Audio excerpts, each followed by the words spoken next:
चलो स्टार्ट करते हैं, ठीक है। मुझे थोड़ा सा कॉन्सेप्ट बताना है इस वाले पार्ट का, फिर हम नया चैप्टर स्टार्ट करेंगे। सुनना जरा, ठीक है। सुनो, सबसे एक मतलब है यार, ठीक है। एक काम करते हैं, मैं इसको रिकॉर्ड ही नहीं करता। हमारे इंडिया में क्या है, 220 वोल्ट की बिजली आती है, ठीक है। अगर हमारे इंडिया में 220 वोल्ट की बिजली आती है तो वो काम कैसे करती है, तो सिंपल सा लॉजिक है। हमारे इंडिया में 220 वोल्ट इसलिए आ रही है क्योंकि उसका टेम्परेचर इस हिसाब से काम करता है। अगर तुम किसी गर्म देश में जाओगे ना, मतलब जहाँ पे इंडिया से ज्यादा हीट होती है, तो तुम्हें क्या करनी पड़ेगी, वहाँ पे ज्यादा पोटेंशियल वाली बिजली देनी पड़ेगी। और अगर किसी ठंडे देश में जाओगे, ठीक है, तो वहां पर क्या करना पड़ेगा, वहां पर इससे कम पोटेंशियल में काम चल जाएगा। अब तुम बोलोगे कि भैया ऐसे वो टेम्परेचर की वजह से क्या असर पड़ता है, तो सिंपल सा लॉजिक है। पोटेंशियल करता क्या है, एक वायर के अंदर जो इधर उधर इलेक्ट्रॉन जा रहे हैं तो वो एक डायरेक्शन में धक्का देता है, ठीक है। अगर किसी देश में ज्यादा गर्मी है तो उस देश के मतलब जो वायर होगा उसके अंदर जो इलेक्ट्रॉन्स होंगे, हीटिंग एनर्जी की वजह से, बाहर की जो टेम्परेचर की वजह से, उसके पास काइनेटिक एनर्जी ज्यादा होगी। तुम्हें पता है ये बात, जितना ज्यादा टेम्परेचर होता है काइनेटिक एनर्जी उतनी ज्यादा होती है, ठीक है। तो जो इलेक्ट्रॉन्स होंगे तेजी से मूव कर रहे होंगे, और उन तेजी से इलेक्ट्रॉन को मूव करने के लिए मतलब उनको एक डायरेक्शन में लगाने के लिए ज्यादा एनर्जी लगानी पड़ेगी, इसलिए गर्म देश में ज्यादा पोटेंशियल देनी पड़ती है, ठीक है। लेकिन ठंडे देशों में जो इलेक्ट्रॉन्स होंगे उनके पास कम एनर्जी होगी, वो धीरे धीरे मूव कर रहे होंगे, और उनको एक डायरेक्शन में लाना ज्यादा आसान होगा कंपैरेटिवली। समझाया, तो उसमें कम पोटेंशियल से भी काम चल जाएगा। समझाया मैंने कहा, इंडिया का एक मॉडरेट कंट्री है। समझाया मैंने कहा, 220 वोल्ट है पोटेंशियल। वो फ्रीक्वेंसी कितनी होती है हमारे यहाँ पे, होती है 50 हर्ट्ज, ठीक है। जो मैं क्वेश्चन समझा रहा हूं उसमें जरूरत नहीं है इस बात की, लेकिन 50 हर्ट्ज की फ्रीक्वेंसी होती है। आया समझ मैंने कहा फ्रीक्वेंसी क्या होती है, तुम्हें पता होना चाहिए 9th क्लास के हिसाब से। नहीं आया तो पूछ लेना। याद समझाया मैंने क्या बोला, ये सारे सिंपल से कॉन्सेप्ट थे, पक्का समझ आ रहा है। अच्छा, अब ये भी क्वेश्चन में पूछने लग जाना, ये भी 9th क्लास का है वैसे, कि अगर ज्यादा काइनेटिक एनर्जी होती है तो पार्टिकल, ज्यादा टेम्परेचर होता है तो पार्टिकल्स काइनेटिक एनर्जी ज्यादा क्यों होती है। इसका सबसे सिंपल एग्जांपल के थ्रू समझाता हूँ तुम्हें। गर्म खाना होता है, उसकी खुशबू तुम्हें दूर तक आ जाती है, क्यों, क्योंकि उसका टेम्परेचर ज्यादा है, तो पार्टिकल्स के पास काइनेटिक एनर्जी ज्यादा है, तो वो तेजी से मूव कर पाते हैं और दूर तक ट्रेवल कर पाते हैं, हमारे पास आ जाते हैं। ठंडे खाने में टेम्परेचर कम होता है, टेम्परेचर कम है तो पार्टिकल्स की एनर्जी कम होगी, और पार्टिकल्स की एनर्जी कम है तो ज्यादा दूर तक ट्रेवल नहीं कर पाते, हम तक नहीं पहुंच पाएंगे। अभी आ गया समझ में लॉजिक, छोड़ दो इस बात को। क्वेश्चन बात कर रहे थे हम। मान लो क्वेश्चन में बोला कि पोटेंशियल 220 वोल्ट है, ठीक है। उस सर्किट में से करंट जो है वो करंट, मान लो फॉर एग्जांपल करंट में कुछ दिया हुआ है, ठीक है। और बोला गया कि ये जो करंट, ये जो सर्किट है ना, ये जो ऑपरेट करता है वो कितने दिनों के लिए ऑपरेट करता है। मान लो फॉर एग्जांपल वो बोल रहा है कि क्या नाम है, इसके अंदर जो टोटल एनर्जी यूज हुई है मान लो कुछ भी यूनिट दे दी, ठीक है। तो तुम यहाँ से यूनिट निकाल लोगे, ठीक है। और मान लो टाइम दिया हुआ है, टाइम बोला हुआ है कि मान लो एक बल्ब है, ठीक है, कि वो बल्ब जो इतनी पोटेंशियल खींचता है उतना करंट देता है, मान लो करंट उसे 10 एम्पीयर देती है फॉर एग्जांपल। और ये बल्ब कितनी देर तक के लिए चलता है, मान लो 5 घंटे के लिए चलता है, सॉरी 5 आवर्स के लिए चलता है। तो मैंने क्या बोला, ठीक है। अब पूछ रहा है कि बल्ब, इस बल्ब को अगर मैं इतने पोटेंशियल पे चला रहा हूँ, 5 घंटे के लिए चला रहा हूँ, तो बताओ नवंबर के महीने में मेरा बिल कितना आएगा। समझाया मैंने क्या बोला, तो बिल कितना आएगा नवंबर के महीने में, अगर अगर 3 रुपए पर यूनिट एनर्जी होती है मेरे, ठीक है। अगर किसी को समझ में नहीं आ रहा क्वेश्चन, तो इसका मतलब उसे चैप्टर सही से पहले समझा, और ये मेरी गलती नहीं है, तुम्हारी गलती है। अभी भी एक ऑप्शन है, वो सिंपल सा ये कि पहली 2 क्लासें, अब जो मैं चैप्टर शुरू कराऊंगा उसकी पहली 2 क्लासों में बर्डन थोड़ा कम रहेगा, ठीक है। अगर बर्डन कम रहेगा तो तुम्हारे पास ये टाइम है बैकअप लेने का, और ये चैनल में पूरा ओपन पड़ा हुआ है ये वाला पूरा चैप्टर। समझाया मैंने क्या बोला, तो प्लीज इलेक्ट्रिसिटी चैप्टर को खत्म कर दो। मैंने तुम्हें पहले भी बताया था, फर्स्ट टर्म में सिर्फ इलेक्ट्रिसिटी चैप्टर है जिसके अंदर न्यूमेरिकल है, बाकी किसी में भी न्यूमेरिकल्स नहीं है फर्स्ट टर्म में। समझाया, चैप्टर नंबर 13 में फिजिक्स का है जो आज हम शुरू करेंगे, ठीक है। लेकिन वो उसके अंदर क्या नाम है, वो नहीं है, क्या कहते हैं उसको, वो नहीं, क्या कहते हैं, न्यूमेरिकल्स नहीं है।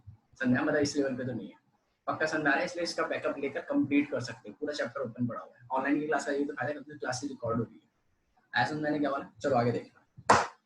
सुनो, अब क्वेश्चन में आया ये आया, ठीक है। ऐसे क्वेश्चन को करने का पता है क्या तरीका है, आंख बंद करके जो भी नंबर दिखाई दे रहा है ना, बस स्टेप बाय स्टेप करना, कुछ भी मल्टीप्लाई कर रहे हो, ठीक है। स्टेप बाय स्टेप में क्या करो, आंख बंद करके सारी चीजें मल्टीप्लाई करनी होती है, इसका यही रामबाण इलाज है। समझना मैंने क्या, सुनना जरा ध्यान से। उसने बोला कि अगर एक घर में मेरे मतलब मेरा एक बल्ब जल, मान लो इस रूम में पढ़ाता हूँ, ठीक है। इस रूम के लिए मैंने अलग से एक मान लो मीटर लगा रखा है, ठीक है।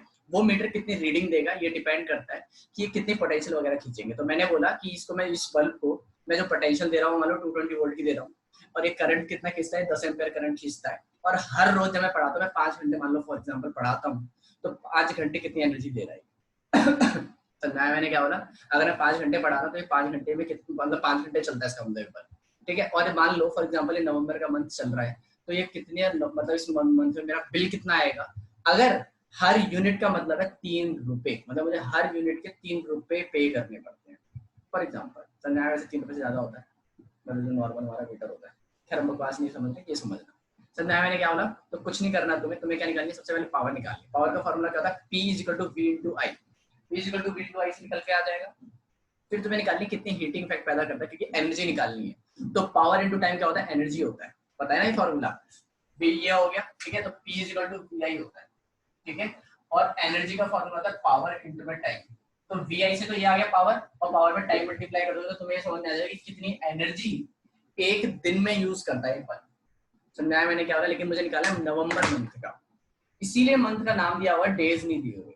समझाया मैं क्या कह रहा हूँ। अब नवंबर मंथ में निकालना है, ठीक है। तो नवंबर में कितने दिन होते हैं, 30 डेज होते हैं, 30 दिन होते हैं। तो एक दिन में इसको मल्टीप्लाई करके जो भी आंसर आ रहा था, एक दिन में उतनी एनर्जी यूज करता है, ठीक है। तो 30 दिन में कितने करेगा, इंटू में 30 कर दोगे, चल रहा है सब कुछ मल्टीप्लीकेशन में, इंटू में 30 कर दोगे। ये जो वैल्यू आएगी ना, ये वैल्यू क्या है, ये है किलोवाट आवर में, कि आपने पूरे महीने में कितनी किलोवाट आवर एनर्जी यूज करी है, ठीक है। समझ में आ गया मेरे लोगों, समझ में आया मैंने कहा। जैसे मैं 5 घंटे था, अगर ये सेकंड में होता तो पहले आवर्स में कन्वर्ट करना पड़ता मुझे से, ठीक है। तो अब क्या आ गया, किलोवाट आवर में आ गया, और जितने किलोवाट आवर होंगे उतनी ही क्या होगी, यूनिट होगी। मान लो फॉर एग्जांपल 5 किलोवाट आवर आया तो इसमें 5 यूनिट, 10 किलोवाट आवर आया तो इसमें 10 यूनिट। लेकिन दिक्कत कहाँ पर आती है, दिक्कत आती है अगर मान लो फॉर एग्जांपल आया कि 11 किलोवाट आवर, चलो ये तो 11 यूनिट हो जाएगा, ठीक है। 10 पॉइंट समथिंग कुछ आ गया, ठीक है। तो उतनी यूनिट पॉइंट में आ जाएगी, समझ में आया। तो मान लो 10 किलोवाट आवर आंसर आया था, तो मेरी इसका मतलब कितनी यूनिट हो गई पूरे महीने की, 10 यूनिट हो गई, ठीक है। एक यूनिट का मतलब है 3 रुपए, तो कितनी यूनिट हो गई, 30 रुपए मुझे बिल देना पड़ेगा, इतना होता नहीं, ठीक है। 30 रुपए यूनिट देना पड़ेगा बिल। पक्का समझाया मैंने क्या बोला, ये तरीके से क्वेश्चन सॉल्व किए जाते हैं। समझाया मैंने क्या बोला, ऐसे क्वेश्चंस एनसीईआरटी में नहीं है, ठीक है। एक काम करते हैं मेरे हिसाब से, ठीक है। अभी बचे 15 मिनट हुए हैं, मतलब, ठीक है। मैग्नेटिक टास्क सही से शुरू भी नहीं हो पाएगा, ठीक है। तो चलो देखते हैं पहले, ठीक है। मैं तुम्हें क्वेश्चन सुधा देता हूँ पहले, ठीक है। दूसरी चीज, दूसरे तरीके के क्वेश्चन कौन से बनते हैं, तुमने देखा होगा पहली बात, एनसीईआरटी में ऐसे तरीके के क्वेश्चंस नहीं है। अगर तुम एक्स्ट्रा बुक्स कर रहे हो, ठीक है, दिनेश वगैरह या फिर लक्ष्मी सिंह वगैरह कर रहे हो, तो तुम्हें वाले क्वेश्चंस मिल जाएंगे, पहली चीज। दूसरी इंपॉर्टेंट बात क्या है, वो सुनना जरा ध्यान से। दूसरी इंपॉर्टेंट बात ये है कि दूसरे तरीके के क्वेश्चन कौन से बनते हैं, तो दूसरे तरीके के क्वेश्चन एक तरह के बनते हैं कि वो क्या करता है, 2-3 तरीके के रजिस्टर दे देता है। मान लो फॉर एग्जांपल उसने बोला 3 रजिस्टर है मेरे पास, एक 2 ओम का, एक 4 ओम का और एक 10 ओम का, फॉर एग्जांपल। या फिर मान लो सारे ही बोल दिया उसने, सारे मतलब मेरे पास 3 रजिस्टर है और तीनों के तीनों 10-10 ओम के। समझाया मैंने क्या बोला। अब वो बोलता है कि अब मुझे इन तीनों को किसी भी तरीके से अरेंज करो और एक नंबर दे देगा कि कितना इक्विवेलेंट रेजिस्टेंस निकालो।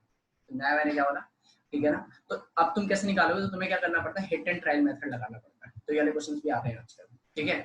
मतलब क्या इस बात का, मतलब ये कि मान लो मैं तुम्हें 10-10 ओम के 3 रेजिस्टेंस पकड़ा दूं, ये ले बेटा, ये 10-10 ओम के 3 रेजिस्टेंस है, इन तीनों को इस तरीके से अरेंज कर। मेरे को नहीं पता तू कैसे अरेंज करेगा, चाहे तू सीरीज में कर, चाहे तो पैरेलल में कर, चाहे तो दो के कॉम्बिनेशन से कर, याद है ना वाला कॉम्बिनेशन, कोई से भी कॉम्बिनेशन से कर, लेकिन तेरे को इक्विवेलेंट रेजिस्टेंस निकालना, ठीक है। और कितना इक्विवेलेंट रेजिस्टेंस है वो भी मैं बता रहा हूँ।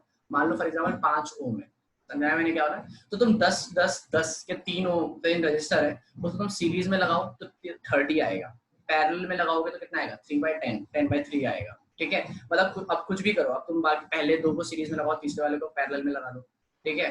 तो कुछ भी कॉम्बिनेशन बनाओ, लेकिन तुम्हें आंसर कितना निकालना होगा, 5 एग्जाम्पल है, नहीं आ सकता वैसे इस वाले में, ठीक है। लेकिन वो क्वेश्चन जो देगा उसमें आएगा वो बंदा। फिर तो तुम्हें क्या करना पड़ेगा, करना पड़ेगा। अब तुम बोलोगे कि यार भैया क्या हम क्या ये ट्राई करते रहेंगे कि सीरीज से आ रहा है पैरेलल से आ रहा है, तो हाँ, इसीलिए मैंने क्या बोला है मेथड का नाम, हिट एंड ट्रायल मेथड। तो मैथमेटिक्स में करते हो ना, वैल्यू डालते जाते हो, आंसर निकालते जाते हो, तो हिट एंड ट्रायल तो है वो, जहाँ पे तुक्का लग जाता है वो वाला तुम स्प्लिट कर देते हो, वैसे यहाँ पर भी है। तो मैंने क्या बोला था, hit and trial method use करना है।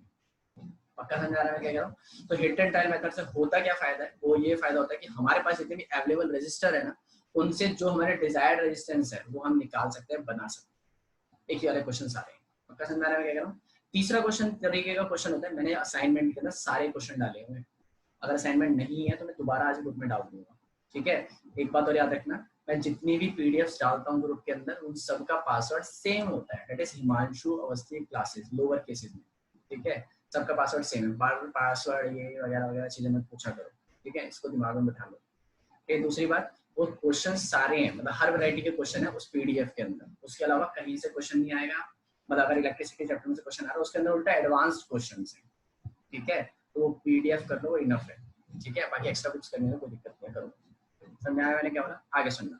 तीसरे तरीके के क्वेश्चन क्या बोलते हैं? तीसरे तरीके के क्वेश्चन बनता है formula based, direct formula based question देता है। डायरेक्ट फॉर्मूला बेस्ड क्वेश्चन का मतलब क्या है? तुम्हारी जो टेक्स्ट बुक है ना, मतलब एनसीईआरटी जो बुक है हमारी, तो फ्रंट पेज पे जितने भी क्वेश्चन दिए उसके बाद पीछे पेज पलटे हुए ना, वहाँ पे लास्ट के 3-4 क्वेश्चन तो थ्योरेटिकल बेस्ड है, ऊपर के 3-4 क्वेश्चन सारे फॉर्मूला, वो डायरेक्ट फॉर्मूला बेस्ड है। हीट एनर्जी के ऊपर, हीट एनर्जी का फॉर्मूला लगाओ, I²RT, सीधा आंसर निकालो।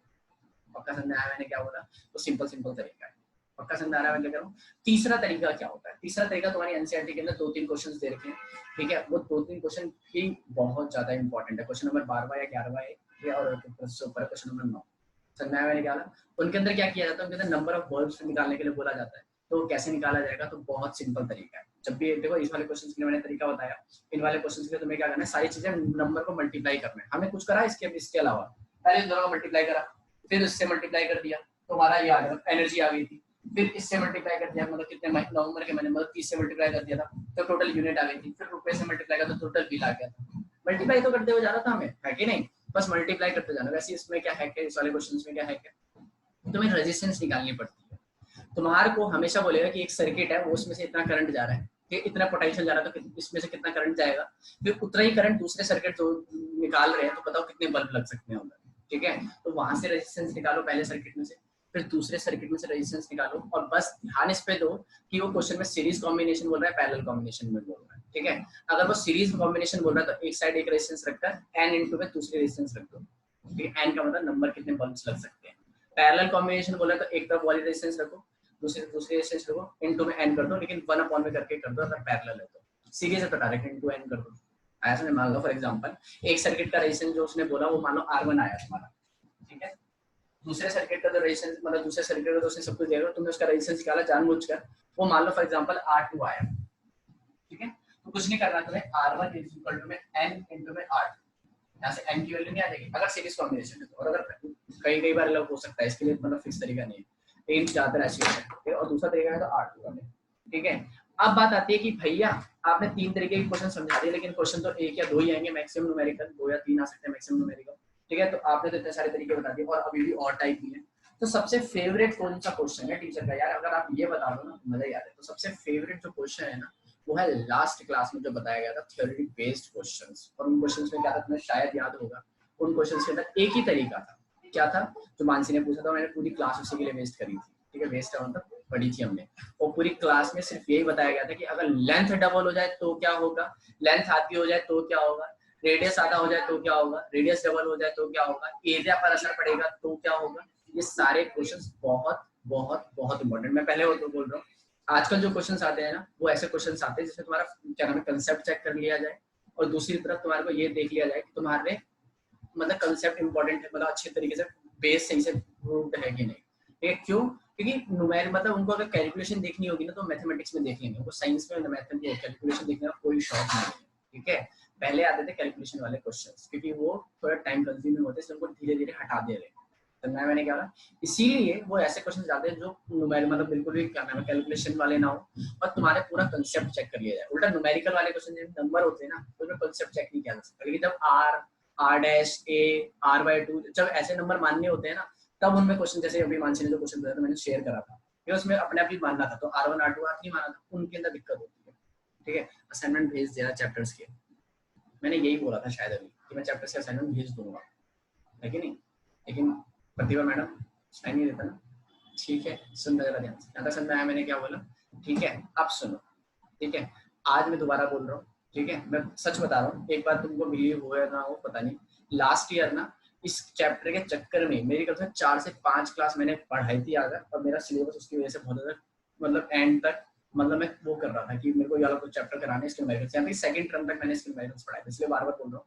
आज लास्ट ऑप्शन है, जिन्होंने नहीं करा, जो कर रहे हैं अच्छी बात है, फिर उन्होंने क्वेश्चन भी पूछ लिए, ठीक है। जो नहीं कर रहे तो प्लीज एक बात दिमाग में बैठा लो कि क्या नाम है, क्वेश्चन ट्राई कर लो। आज लास्ट ऑप्शन है, ठीक है। उसके बाद मैं नया चैप्टर मैं वैसे ही शुरू करा रहा हूँ, ठीक है। उसके बाद तुमको मौका मिले ना मिले वो बात आता है, ठीक है। क्योंकि मैं दोबारा नहीं उठाने वाला न्यूमेरिकल, तो स्पेशली नहीं उठाने वाला, क्योंकि अगर मैं 3 क्लास का टाइम दे रहा हूँ, पिछली 2 क्लास से चल रहा है न्यूमेरिकल न्यूमेरिकल न्यूमेरिकल, ठीक है। तो जब हम 3-4 क्लास में लगातार न्यूमेरिकल पढ़ते, तो मैं अगर दूसरा चैप्टर पढ़ाऊंगा तो मैं इस चैप्टर का न्यूमेरिकल क्यों उठाऊंगा जब मैंने 4 क्लासेस वेस्ट कर दिए था, ठीक है, ना ही मेरे बस की है, ना ही मेरे पास इतना टाइम वेस्ट करने के लिए है, क्योंकि दूसरे बच्चों का जो पढ़ रहे हैं उनका नुकसान होता है टाइम पे। समझ आया मैंने क्या बोला? इसलिए प्लीज न्यूमेरिकल पे फोकस करना चालू कर दो, वो इम्पोर्टेंट है। ठीक है, कम से कम 11 से 12 नंबर के क्वेश्चन जरूर आते हैं। ठीक है, मतलब 11 से 12 नंबर के आएंगे, क्योंकि होता क्या है कि उनको मतलब क्राइटेरिया है। ठीक है, क्राइटेरिया क्या है कि 12 से 13% के परसेंट बोल रहा हूँ मैं। ठीक है, तो उनको न्यूमेरिकल देने होते हैं 80 में से। ठीक है, तो 80 में से वो कम से कम 9 से 10 नंबर के अराउंड पहुंच गया। ठीक है, 9 से 10 नंबर के अगर तुम्हारे पास न्यूमेरिकल्स आ रहे हैं, ठीक है, और वो न्यूमेरिकल का चैप्टर सिर्फ एक यही है इलेक्ट्रिसिटी, तो 9 से 10 नंबर की तो आएंगे न्यूमेरिकल्स। ठीक है, तो सिर्फ न्यूमेरिकल इंपॉर्टेंट 9 से 10%, 10 नंबर भी लगा लो यार, 10 नंबर भी है तो इसका 2%, तो 2% बहुत मायने रखती है किसी को बढ़ाने और नीचे लाने के। समझाया मैंने क्या बोला? चलो, अब इलेक्ट्रिसिटी का चैप्टर पूरा खत्म। ठीक है, अगर किसी को पूछना हो तो लगातार पूछते हुए जाना। बस एक चीज और याद रखना, यूनिट्स का, यूनिट्स साथ में हमेशा लिखनी है, चाहे तो मैथमेटिक्स कर रहे हो चाहे साइंस कर रहे हो, कुछ भी कर रहे हो, यूनिट्स का ध्यान रखा करो। ठीक है, जैसे मैथमेटिक्स होता है ना, सेंटीमीटर, मीटर, mm जो भी होती है, ये तो यूनिट्स, स्क्वायर, क्यूब, कभी कभी ये तो यूनिट्स बहुत ज्यादा इंपॉर्टेंट होती है। यूनिट्स के लिए क्या क्या सीधा सीधा क्या गाइडलाइंस है कि अगर नंबर के साथ यूनिट लिखी हुई है तो पूरे मार्क्स मिलेंगे, आंसर सही है, यूनिट नहीं लिखनी तो हाफ मार्क्स कटेगा। लेकिन कई सारे टीचर पूरा 1 नंबर काटते हैं, तो मैं क्या कर रहा हूँ, क्योंकि वो ना क्या होता है, जब टीचर्स को मार्किंग स्कीम मिलती है तो उस पर पूरे आंसर के साथ 1 नंबर लिखा हुआ होता है, तो पूरा आंसर ही उड़ा देते हैं, 1 नंबर काट देते हैं। समझाया मैंने कहा, लेकिन जो लॉजिकल है वो आधा नंबर है, तो आधा नंबर भी क्यों कटवाएंगे जब सबका हमको पता होता है। रेजिस्टेंस पूछा तो ओम में आंसर आएगा, एम करंट पूछा तो एम्पियर आंसर आएगा, पोटेंशियल पूछा है तो क्या है वोल्ट में आंसर आएगा, क्यों पढ़ेंगे। पावर में पूछा तो वाट में आंसर आएगा, एनर्जी में पूछा तो जूल में आंसर आएगा। समझ आया मैंने क्या बोला? टाइम कभी पूछता ही नहीं है, पक्का समझ आ रहा है मैं क्या कह रहा हूँ? ठीक है, एक बात याद रखो, मैं तुम्हें सिर्फ ये नहीं बताता, मैं बताने की कोशिश करता कि तुम्हें क्या क्या पढ़ना है और किस तरीके से क्वेश्चन पेपर आएगा। तुमको मैं हमेशा वो सारी चीजें बता रहा होता हूँ कि क्वेश्चन क्या क्या बन सकता है टीचर के थ्रू, टीचर क्या क्या सोच सकता है क्वेश्चन बनाते समय। आया समझ मैंने क्या बोला? तो इस बात को दिमाग में बैठा लो कि टीचर क्या क्या सोच सकता है क्वेश्चन बनाते समय। पक्का समझ आ रहा है क्या कह रहा हूँ? इसलिए प्लीज उन चीजों पे फोकस करो कि टीचर जब क्वेश्चन पेपर सोच रहे हैं तो उसके दिमाग में क्या आ सकता है कि यार ये क्या चीज। मैं सच बता रहा हूँ, जब मैं क्वेश्चन पेपर बनाता हूँ ना, ठीक है, तो मेरे को ऐसा लगता है कि यार मैं बदलूं क्या। ठीक है, क्योंकि मैंने ऑलमोस्ट सारी चीजें पढ़ा देता हूँ। ठीक है, और उसमें से फिर जब वो पढ़ा दी है ना, तो ऐसा लगता है कि यार ये तो बच्चों को आते ही हो, लेकिन तुम में से कुछ नालायक तब भी होते ही हो ना। ठीक है, तो तो तुम्हारे दिमाग के ऊपर ही जा रहा होता है। ठीक है, चलो अब छोड़ो सारी चीजें, 10 मिनट बचे हैं। अगर किसी को डाउट पूछने हैं, भैया हमारे मिड टर्म 50 नंबर के होंगे। ठीक है, ठीक है। अच्छा, वैसे अब मेरा नया चैप्टर शुरू नहीं हो पाएगा, कोई बात नहीं, मैं थोड़ा सा इंट्रो दे देता हूँ चैप्टर नंबर 13 का, क्योंकि मैंने बोला था यार तो स्टार्ट तो करना ही पड़ेगा। ठीक है, सुनो, ठीक है। बाकी मैं एग्जाम के लिए एक बार बता देता हूँ कि अगर तुम्हारे स्कूल का एग्जाम जैसे मर्जी हो रहा है तो मैं बार बार बोल रहा हूँ, 1 वीक पहले बता देना मुझे। और सितंबर से एग्जाम सबके चालू हो जाते हैं, क्योंकि अक्टूबर से सेकेंड टर्म शुरू हो जाता है। ठीक है, तो अक्टूबर से सेकेंड टर्म शुरू करना है, तो इसका मतलब मुझे वो शुरू करना है, चाहे वो तुम्हारे स्कूल में हो या ना हो, तुम्हारे पेपर चलते रहना, चलते रहे, मुझे फर्क नहीं पड़ रहा। क्योंकि केवीएस में क्या होता है, केवीएस स्कूल जो होते हैं उनमें अक्टूबर के बाद में एग्जाम तो स्टार्ट करते हैं वो। ठीक है, तो मैं उसके लिए नहीं रुकता, मैं अक्टूबर से स्टार्ट कर दूंगा अपना सिलेबस। ठीक है, क्योंकि मैक्सिमम स्कूल का एग्जाम हो जाते हैं सितंबर के एंड तक। ठीक है, सुनना, अब सुनो यार जरा ध्यान से। ठीक है, अच्छा मैं सारे फॉर्मूले भी लिख देता हूँ तो टाइमिंग हो जाएगा। ठीक है, हमारे पास कितने फॉर्मूले होंगे मैंने बताया था, ये चैप्टर हम 8 फॉर्मूले में खत्म करेंगे, और हमारे पास 8 फॉर्मूले होंगे और हर फॉर्मूले का लॉजिक बताया हुआ है, तो शायद तुम्हें दिक्कत भी नहीं होनी चाहिए। सुनना, सबसे पहला फॉर्मूला क्या था? सबसे पहला फॉर्मूला था I = Q/T, V = W/Q। ठीक है, पहला ये था, दूसरा ये था। Third formula Ohm's law, V = IR। Fourth formula resistance है, R = ρL/A। ठीक है, रो का मतलब रेजिस्टिविटी, L का मतलब लेंथ, A का मतलब पाई r स्क्वायर, A गया। ठीक है, फिफ्थ फॉर्मूला है सीरीज का। सीरीज है तो R1 + R2 + R3 + R4 Rn तक डायरेक्ट प्लस कर दूं। पैरेलल कॉम्बिनेशन है तो 1/r parallel, 1/r1 + 1/r2 + 1/r3 R4 ऐसे करते रहते हैं 1/rn तक। लेकिन याद रखना, इसका आंसर जब आएगा तो जब भी तुम हमेशा पलट के लिखोगे आंसर। ठीक है, रेसिप्रोकल। सातवां पावर का फॉर्मूला क्या था? P = VI। ठीक है, इसी से निकल कर आया आठवां फॉर्मूला भी, H = VIT, या फिर ओम्स को क्या है, जूल्स लॉ ऑफ हीटिंग याद रख लो, H = I²RT। कुछ भी याद आया समझ में मैंने क्या बोला? खत्म। ठीक है, ऐसा यूनिट्स और रिप्रेजेंटेशन होता है। भैया मेरा साइंस का पेपर है सुनना। ठीक है, I का मतलब करंट, करंट की ऐसे यूनिट है एम्पीयर। Q का मतलब चार्ज, चार्ज की ऐसे यूनिट है कूलम। T का मतलब टाइम, टाइम की ऐसे यूनिट है सेकंड। V मतलब पोटेंशियल, वर्क डन मतलब जूल। ठीक है, उसका R का होता है ओम, रेजिस्टिविटी का होता है ओम मीटर। ठीक है, पावर की होती है वाट। हीटिंग इफेक्ट की होती है जूल, क्योंकि हीटिंग एनर्जी है, तो एनर्जी का मतलब जूल होती है, खत्म। ठीक है भैया, असर्शन एंड रीजनिंग आ सकते हैं, बिल्कुल आते हैं, आ सकते हैं नहीं आते हैं, दो असर्शन एंड रीजन आते हैं, दो असर्शन एंड रीजन करने के तरीके भी मैं बिल्कुल बताऊंगा उन सबको। पहले एक काम करते हैं, मैं असर्शन एंड रीजन ही बताता हूँ तुम्हें, एक काम करते हैं, ठीक है, ताकि तुम्हारे क्वेश्चंस भी होने लग जाए। ठीक है, उससे फायदा ये होगा कि तुम देख सकते हो। देखो मैं बार बार बोल रहा हूँ कि अब जो पैटर्न है वो मुझे नहीं पता क्या आ सकता है, मतलब फर्स्ट टर्म का। ठीक है, वैसे फिक्स पैटर्न आता था, लेकिन फर्स्ट टर्म में क्या दिक्कत होगी तुम्हें पता ही है कि उन सबको टीचर्स को क्या करना पड़ रहा है, ऑनलाइन पेपर्स बनाने पड़ रहे हैं, और वो सारा एमसीक्यू टेक्स्ट में बनाना पड़ रहा है। दिक्कत यही है, अगर एमसीक्यू बेस में बनाना पड़ रहा है तो सारे क्वेश्चन एमसीक्यू बेस्ड आएंगे। ठीक है, उसको असर्शन एंड रीजन में क्या करेगा, तो 1 2 3 ऑप्शन दे देगा, असर्शन रीजन आ सकते हैं, लेकिन सब्जेक्टिव क्वेश्चंस की दिक्कत होगी है। लेकिन फाइनल एग्जाम्स ऑब्वियसली चाहे कुछ भी हो जाए तो सब्जेक्टिव टाइप के होंगे, जैसे नॉर्मली होते हैं, तब तक तो वैसे भी अभी से लोग नहीं डरते, तब क्या डरेंगे। समझा मैंने क्या बोला, असर्शन रीजन दो क्वेश्चन आते हैं, क्वेश्चन नंबर 13 और फॉर्मूला प्लेस भी ऊपर फिक्स्ड है। ठीक है, तो वो क्वेश्चंस दो आएंगे, अब उनमें क्या क्या होता है वो कैसे करते हैं वो करते हैं। ठीक है, एक काम करते हैं, हम नेक्स्ट क्लास से चैप्टर नंबर 13 शुरू करेंगे। ठीक है, हम पोस्ट हो जाएगी वरना इस वीडियो को। ठीक है, सुनो असर्शन एंड रीजन करने का तरीका क्या है, मैं तुम्हें सबसे सिंपल तरीका बताता हूँ, सुनना। असर्शन एंड रीजन में होता क्या है, पहली बात तो असर्शन रीजन होते क्या है वो सुन लो। देखो पहले क्वेश्चन ये ना, ये किस तरीके से आते थे, पहले आते थे statement type question, statement 1 statement 2 ऐसे आते थे। और क्वेश्चन क्या लिखा होता था कि क्वेश्चन ये लिखा होता था कि स्टेटमेंट जो है 1 वो सही है या गलत है, 2 सही है या गलत है, 1 सही तो है लेकिन 2 गलत है, 1 गलत है तो सेकंड सही है, ऐसे कुछ आते थे। असर्शन रीजन में वही चीज और ज्यादा इंप्रूव कर दी, नए नाम रख दिया और थोड़ा सा और एक्सप्लेन कर दिया। सुनना, असर्शन सही है, ठीक है, देखो पहले बात तो वो 4 ऑप्शन देता है। 4 ऑप्शन में क्या होता है, पहला ऑप्शन ये होता है कि असर्शन और रीजन दोनों सही है। ठीक है, दूसरा ऑप्शन ये होता है कि असर्शन और रीजन दोनों गलत है। ठीक है, और एक और ऑप्शन क्या होता है, असर्शन और रीजन में असर्शन तो ठीक है और रीजन भी ठीक है, और रीजन असर्शन को डिफाइन करता है। मतलब क्या, एग्जांपल मैं बताऊंगा। ठीक है, लेकिन दूसरा एक ऑप्शन क्या होता है कि असर्शन और रीजन सही है लेकिन रीजन करेक्ट एक्सप्लेनेशन नहीं देता, असर्शन रीजन करेक्ट एक्सप्लेनेशन नहीं देता असर्शन। मतलब सुनो दोबारा, असर्शन रीजन को स्टेटमेंट 1 और स्टेटमेंट 2 मान लो। ठीक है, मैं ये बोल रहा हूँ कि स्टेटमेंट 1 मैंने कोई बोली, ठीक है, फिर मैंने ये बोला कि स्टेटमेंट 2 भी मैंने बता दी, तो मान लो दोनों स्टेटमेंट एकदम सही है, और जो स्टेटमेंट 2 है ना वो स्टेटमेंट 1 को सही से डिफाइन भी करती है। समझ में आया मैंने क्या बोला, तो ऑप्शन ए है। अगर मान लो स्टेटमेंट 1 सही है, स्टेटमेंट 2 भी सही है, लेकिन स्टेटमेंट 2 1 वाले को सही से एक्सप्लेन नहीं करती, तो वो क्या होगा, 10 मिनट बचे क्लास के, तो इसका मतलब वो पता है क्या होगा, वो होगा क्या है, ऑप्शन बी। ठीक है, वो लिखा होता है ऊपर, वो तुम पढ़ के तुम्हें पता लग जाएगा, ऊपर नीचे भी कर देते हैं कभी कभी, वो पता लगे। ठीक है, थर्ड ऑप्शन होता है कि असर्शन सही है लेकिन रीजन गलत है, तो ऑप्शन सी होता है।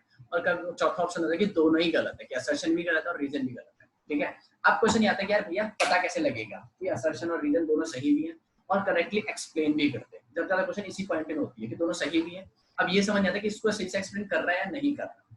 समझ आया मैंने क्या बोला, देखा सबसे सिंपल तरीका क्या है, जब आपने असर्शन पढ़ लिया है ना, दिमाग में बिठा लेना इस बात को, जैसे ही तुमने असर्शन पढ़ा ना, रीजन पढ़ना ही नहीं है। तुम्हारे दिमाग में वो सारे सिनेरियोज आ जाने चाहिए कि असर्शन को जो एक्सप्लेन कर रही है चीजें वो क्या क्या हो सकती है। मान लो असर्शन को एक्सर्शन तुमने पढ़ा और तुमको पता है कि इस चीज को एक्सप्लेन करने के लिए मान लो तुम्हारे दिमाग में 3 पॉइंट आए कि ये पॉइंट भी इसको एक्सप्लेन करता है, ये पॉइंट भी एक्सप्लेन करता है उसके लिए सही है, और ये पॉइंट भी इस पे फिट होता है। समझ आया, उन 3 पॉइंट्स में से अगर तुम्हें, अब तुम रीजन पढ़ो, अब तुम्हें अगर रीजन मिल रहा है तो इसका मतलब क्या है, बिल्कुल सही बात है। ठीक है, अगर मान लो, तो देखो दो चीज तो खत्म हो जाएगी, मान लो तुमने असर्शन और रीजन मान लो एक साथ ही पढ़ लिया, ठीक है, और तुम्हें दोनों सही लग रहे हैं, तो चौथा ऑप्शन तो हट ही गया। चौथा ऑप्शन क्या था कि दोनों गलत है, ये तो हट गया। ठीक है, उसके बाद तीसरा ऑप्शन क्या बचा, तीसरा ऑप्शन था कि दोनों सही है लेकिन करेक्टली एक्सप्लेन नहीं करते, या फिर असर्शन ठीक है रीजन गलत है, लेकिन तुमने दोनों स्टेटमेंट पढ़ी और तुम्हें दोनों सही लगी। ठीक है, तो तीसरा ऑप्शन भी कट गया। जिसको समझ में नहीं आ रहा बता देना मुझे। बचे 2 ऑप्शन कि दोनों सही है लेकिन ये दिक्कत हो रही है कि सही से एक्सप्लेन करता है या नहीं करता। तो इसके लिए तुम्हें अपना दिमाग लगाना पड़ेगा कि तुम्हारे दिमाग में क्या क्या ऑप्शंस आ रहे हैं कि उसको एक्सप्लेन करने के लिए क्या क्या और चीजें होती हैं। तो अगर उनमें से रीजन वाला भी एक पॉइंट है तो सही है, अगर नहीं है तो बात ही खत्म होगी। तो फर्स्ट ऑप्शन समझाया मैंने क्या बोला, दोबारा दूसरे तरीके से समझो। मान लो फॉर एग्जाम्पल तुमने असर्शन पढ़ा, ठीक है, वो तुम्हें सही लगा, रीजन तुमने पढ़ा वो तुम्हें एकदम गलत लगा। चलो मान लो असर्शन ही गलत लगा तुम्हें असर्शन पढ़ा और तुम्हें लगा कि यार ये सही नहीं है, गलत है ये, तो सब कुछ ही गलत हो गया। तो सीधे चौथा ऑप्शन है, क्योंकि स्टार्टिंग के 3 ऑप्शन में क्या बोला हुआ है कि असर्शन ठीक है, रीजन भी ठीक है। असर्शन ठीक है सेकंड ऑप्शन में, असर्शन ठीक है, और तीसरे ऑप्शन में भी था कि असर्शन ठीक है रीजन गलत है। चौथा ऑप्शन इकलौता ऑप्शन था जिसमें बोला हुआ था कि असर्शन और रीजन दोनों गलत है। तो अगर असर्शन ही तुम्हें गलत लग रहा है तो तुम रीजन पढ़ोगे क्या, नहीं, तो आग बंद करके चौथा मार्क कर दोगे, ऑप्शन 4 है। आ रहा है समझ में मैंने क्या बोला?